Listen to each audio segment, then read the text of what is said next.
सबको पता है देश को कि पहले से गोदाम बन रहे हैं, पहले से तैयारी चल रही है साल 2 साल पहले, तो उनके लिए बने हैं कि किसानों के लिए बने। यहाँ कछु होगा तो लठ चलेगा, लाठी हमने कह दिया प्रशासन से, शासन के आदेश मिले लाठी चलाने के, तो तुम भूल कर भी लाठी मत चला देना, चूँकि लाठी का जवाब लाठी से मिलेगा। 15 तक तो वो करेंगे, अपने ट्रैक्टर तैयार करेंगे, ट्रैक्टर रैली निकालेंगे पूरे उत्तर प्रदेश में 15 से, और 20 तक यहाँ आना शुरू हो जाएंगे, और 20 तक यहाँ आ जाएंगे, और 20 के बाद जो होगा तैसे प्रोग्राम बनेंगे।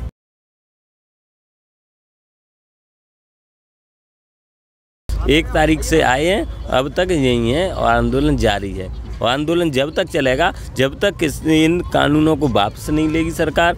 और जो 2014 में मोदी जी वायदा करते थे कि हम स्वामीनाथन आयोग की रिपोर्ट लागू करेंगे, वो अभी तक नहीं की है। उसे पूर्ण रूप से लागू करके और जो कीमत बनती है उसकी गारंटी देगी कि इससे नीचे नहीं खरीदा जाएगा, तब आंदोलन ख़त्म होगा। यहाँ से राजनाथ सिंह जी से और कृषि मंत्री जी से मिलने के लिए बुलाए उनने कि अपनी मांगे रखो, तो उनको रखने के लिए गए, और उससे लौट के आके प्रशासन ने ये जनता की पब्लिक की परेशानी को देखते हुए रिक्वेस्ट की जी से, तो ये रोड खोल दिया था। इस वजह से मीडिया ने ये चला दी कि वहाँ से बात कराए और ये आंदोलन लेके चल दिए, लेकिन ऐसा कुछ नहीं हुआ था। 1 मिनट के लिए भी मैं यहाँ से हटा नहीं हूँ। ये किन को पूछ के बनाए थे हम ये भी जानना चाहते हैं, लेकिन नहीं बताए अभी तक सरकार ने। एक मीडिया पे डिबेट चल रही थी, उसमें मैं था, तो हमने भाजपा के नेता थे, उनसे पूछा मैंने कि ये बताइए आप, अगर ये बहुत अच्छे हैं बिल हमारे लिए, तो ये बता दो कि कितने ऐसे योग्य आदमी थे उसमें बैठे थे बिल बनाने में, कि उन्हें पता था किसान की परेशानी का, और ऐसे उनकी आमदनी बढ़ेगी। तो वो कुछ नहीं बोले। फिर एंकर ने उनसे बार बार पूछा, लेकिन उन्होंने नहीं बताया, तो एंकर ने हमें बताया कि इस चीज़ का जवाब इन पर नहीं है, ये बताना नहीं चाहते हैं कि कौन बैठे थे। पोल खुल जाएगी, क्यों बने हैं बिल ये हैं? सबको पता है देश को कि पहले से गोदाम बन रहे हैं, पहले से तैयारी चल रही है साल 2 साल पहले, तो उनके लिए बने हैं कि किसानों के लिए बने, लेकिन वो नहीं बताना चाहते। इसीलिए चोरी चुपके से ये बिल बनाए हैं। तो हम चाहते हैं कि कोई संशोधन नहीं, इनको पहले रद्द करो, उसके बाद किसानों को बैठा लो, उनसे बात करके जो भी करना है किसान आयोग का गठन करो। स्वामीनाथन आयोग की रिपोर्ट, मोदी जी चुनाव में आए मैदान में, हमने वोट दिया था इसलिए कि ये स्वामीनाथन आयोग की रिपोर्ट लागू करेंगे तो हमारे घाटा नहीं पड़ेगा, फिर हमें कीमत का 1.5 गुना मिलेगा। तो उसके बाद तो इनको ही दे दो। आज तक कांग्रेस नहीं कर पाई थी, इसलिए हमने भाजपा की सरकार बनाई, लेकिन आज तक उन्होंने ना करी स्वामीनाथन आयोग की रिपोर्ट लागू। तो हम कह रहे हैं उसको लागू करें और उसकी गारंटी दें कि इससे नीचे नहीं खरीदा जाएगा, आंदोलन ख़त्म हो जाएगा। और नहीं करेंगे तो 26 तक अगर हम यहाँ रहते हैं, 20 तक ख़त्म हो जाए तो कोई बात नहीं है, 26 तक हम रहते हैं तो फिर हम परेड देखने जाएंगे। वैसे टीवी पे देखते, अब यहाँ देखेंगे, परेड में शामिल होंगे, देखेंगे, सब काम करेंगे।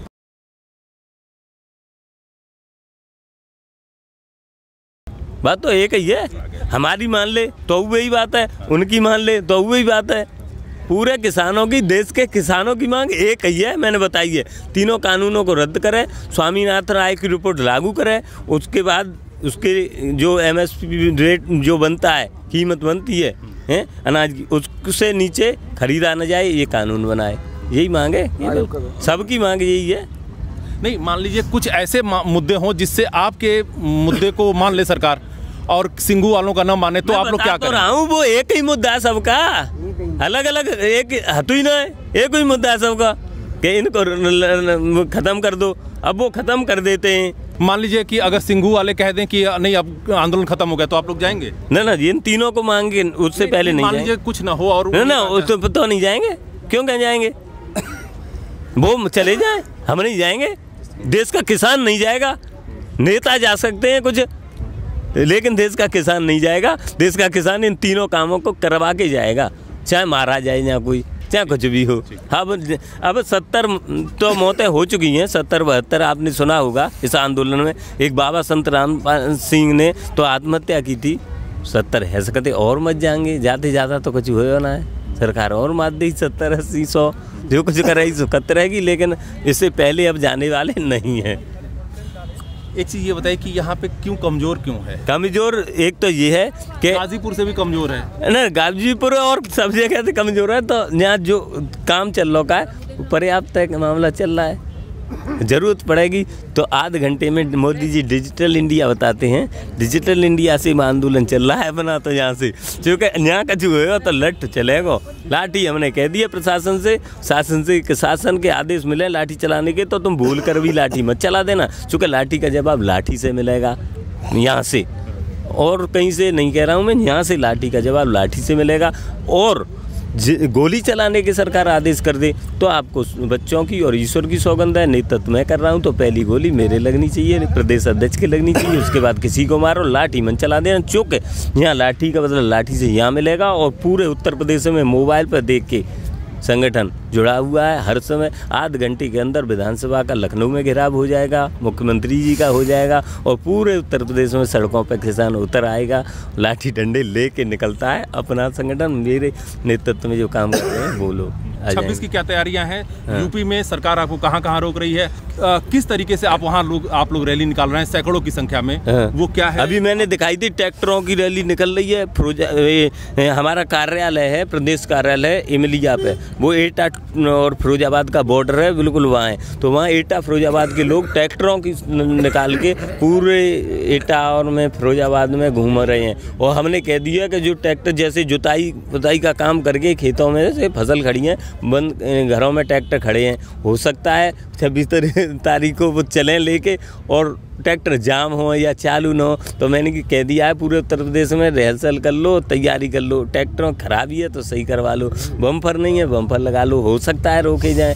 वैसे तो मोदी जी आने देंगे कि चूँकि परेड में जा रहे हैं, किसानों तो जा सकते हैं तो, लेकिन अगर रोके गए तो अपनी तैयारी से आओ, हम जाएंगे, दिल्ली जरूर जाएंगे, सही है। और लेकिन रोका, उत्तर प्रदेश के मुख्यमंत्री जी ने आदेश करे हैं कि हर जिले में रोके जा रहे हैं। और उन्हें पता चलता है मेरा फ़ोन टैपिंग पे है, और ज़्यादातर जो हमारे साथ हैं उनके हैं। हम बात करते हैं किसी से, वहाँ फ़ोन आता है कि भैया हम आ रहे हैं वहाँ से निकल के, तुरंत 1 घंटे के अंदर तो पुलिस पहुंच जाती है उनके यहाँ और कहती है कि हमारी वर्दी उतर जाएगी, अगर आप चले गए तो हम नौकरी चली जाएगी। ये कर दिया है। कितने नेताओं को नजरबंद किया गया है अभी तक? कितने लोगों को गिरफ्तार? गिनती नहीं है, हजारियों हर गांव में जैसे पता चलता है कि ये जा रहे हैं तो वहीं जाके पुलिस पहुंच जाती है।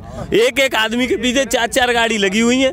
हमने कहा था यहाँ से मुख्यमंत्री जी से, अगर इससे आधी भी ताकत लगा देते अगर 3 साल में अब तक मुख्यमंत्री जी अगर भ्रष्टाचार रोकने में, तो हो सकता है जनता का भला हो जाता। लेकिन भ्रष्टाचार तो बढ़ गया और किसानों को आंदोलन में आने से रोक रहे हैं। ये कौन सा तरीका है? 26 को कितने ट्रैक्टर यहाँ पे आ सकते? गिनती नहीं है कुछ, 4 जितने आ सकते हैं। फिर भी आपका कुछ अनुमान होगा ना? अनुमान का है, किसान पे ट्रैक्टर ही ट्रैक्टर है, हर एक पे किसान पे ट्रैक्टर ना है। आप जानते हो किराए पे थोड़ी लाने क्यों थे, अब ट्रैक्टर चालू करो और चंदा। पास बैलगाड़ी हो, बैलगाड़ी, हाँ बैलगाड़ी है, बैलगाड़ी है। जो पास वाले अब दूर से 300 या 400 किलोमीटर है, वो तो बैलगाड़ी से आएंगे नहीं, ट्रैक्टरों से ही आएंगे या गाड़ी होंगी जिसपे गाड़ी से आएंगे, तो वो सब थोड़ा उड़ा। अरे कैसे रोक लेंगे? अब है तो इसलिए रुके हैं, प्रशासन हमारा सुनो, हमारे ही है प्रशासन के लोग, पुलिस के लोग। इंस्पेक्टर साहब यहाँ बागवत के थे हमारे नारकी में हैं, और बहुत अच्छे आदमी थे। और एक लड़के की वजह से एक लड़का यहाँ आ गया था, मैंने फ़ोन किया कप्तान साहब पे कि कप्तान साहब क्या बात है, ये आतंकवादी हैं, सो इनके पीछे पुलिस कि नहीं माता जी, मैं बैठ के, आप कहोगे तब बैठ के बात करेंगे। कि बात तो मैंने की क्या करोगे, ये बताओ इनको क्यों रोका जा रहा है? कि आप सही कह रहे हो बिल्कुल, पर मैं क्या बताऊं, आप बताओ। और उस इंस्पेक्टर साहब को, उनको बागपत के थे, उनको सस्पेंड कर दिया गया एक लड़के की वजह से, यहाँ आ गया था उसकी वजह से, और उनको एक दरोगा जी को सस्पेंड कर दिया गया, नज़रबंद थे और वो यहाँ चला आया, उसकी वजह से सस्पेंड। और STF की टीम जो होती है, कौन सा फोर्स होता है, वो लगा दी। एक गाड़ी में 4 लोग आ रहे थे, उनको घेर के पिस्टल लगा के रोका गया, किसानों को पिस्टल लगा के, मत कहा ये गुंडे हैं, ये आतंकवादी हैं। ये हो रहा है फिरोजाबाद जिले में। तो ऐसे थोड़ी होता है कि अब किसान आंदोलन को कैसे रोक लोगे? किसानों को खुश रखो, किसानों के लिए कानून बनाओ, न कि विरोध में कानून बनाओ उनके। आप लोगों ने भी तो खूब जम के वोट दिया था बीजेपी को। खूब दो, नेका दो। दूर कांग्रेस से परेशान हो गए तो खूब दिया था, जम के नेक ना खूब दो।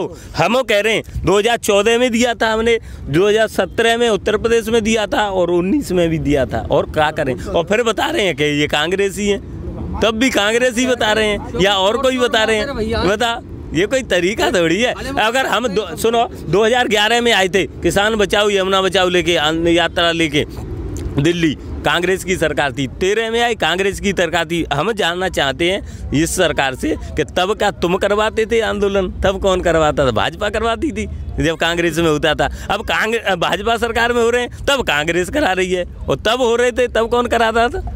हमें हर जगह रोका जा रहा है। हमारे अब जितने भी हमारे पदाधिकारी हैं उनके घर में नजरबंद किया जा रहा है, उन्हें ब्लैकमेल किया जा रहा है। भाई साहब आप मत जाइए। ये क्या है सर?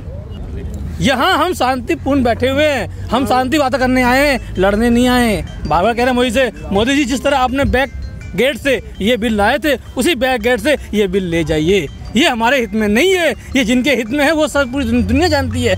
आज ये किसान आंदोलन है, कल ये जन आंदोलन होने वाला है। आपको चेतावनी है, आप मानिए ये बिल गलत है।